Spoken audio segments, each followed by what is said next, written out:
안녕하세요.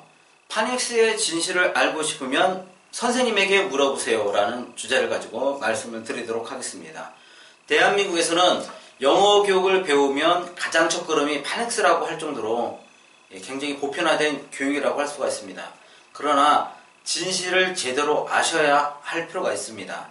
파닉스를 배워갖고는 읽고 쓰는 영어뿐만 아니라 듣고 말하는 영어까지 모두 망치는 굉장히 안 좋은 영어 교육의 대표가 바로 파닉스 교육이라고 할 수가 있습니다. 파닉스를 가르치는 선생님이나 부모님들에게 물어보세요. 뭐라고 대답하시는지.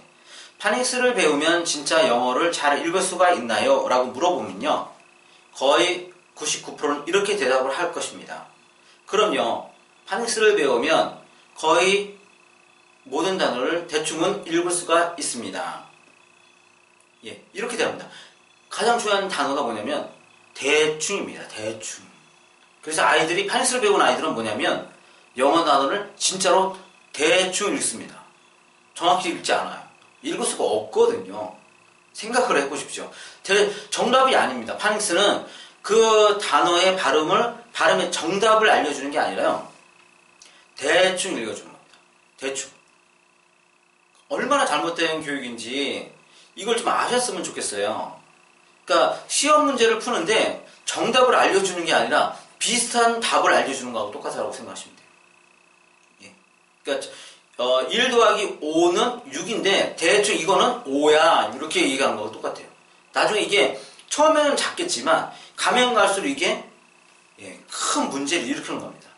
그래서 우리나라 영어 교육이 이게 파닉스로 인해서 처음에는 그게 작았지만 가면 갈수록 하면 할수록 이게 더 큰 문제를 일으키는 거예요. 그게 그렇게 된 우리나라 영어 교육이 진짜 크게 잘못된 원인에 이렇게 파고 들어가면 가장 처음은 뭐냐면 바로 파닉스라는 겁니다. 왜냐하면 파닉스로는 대충 영어를 할 수밖에 없기 때문에 그렇습니다. 그래서 파닉스를 배우면 대충은 읽을 수 있다. 이 말의 의미는 모든 영어 단어를 정확히 읽을 수 없다라는 것과 똑같다라고 생각을 하시면 됩니다. 그래서 진짜 영어 단어를 아이들이 정확하게 읽기를 바라신다면요, 두 가지 방법이 있는 겁니다. 듣기가 돼서요, 원어민의 소리를 정확히 듣고 그거를 내가 기억할 수 있도록 만드는 게 한 가지인 거고요. 두 번째는 발음교를 가르쳐서 사전을 찾아볼 수 있도록 해줘야 됩니다. 그래야지만 아이가 정확하게 자신감을 가지고 그 단어의 발음을 기억할 수가 있어요. 근데 파닉스를 배우게 되면 가르치는 사람이 그렇잖아요. 대충 읽을 수 있다. 그러니까 그 단어의 발음을 파닉스를 읽고 있는 아이는요, 이게 대충이라는 것밖에는 자신이 없어요. 자신이 없는 겁니다. 그 단어의 발음을 내가 정확하게 읽고 있다라는 자신감이 없어요. 그냥 대충이니까요.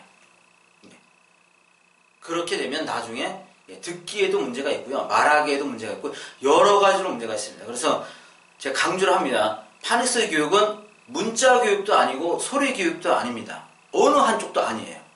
그걸 꼭 아셨으면 좋겠습니다. 그래서 특히나 파닉스를 맹신하는 선생님들 계시다면요, 저에게 꼭 한번 질문해 주세요. 제가 어떻게 해서든지 설명을 드리도록 하겠습니다. 그리고 부모님들은 파닉스가 아니라요, 듣고 말하는 영어를 하고 싶으면 파닉스, 발음기어 둘 다 아니고 오로지 듣기, 귀가 뚫리도록 하는 교육을 시키셔야 되고요.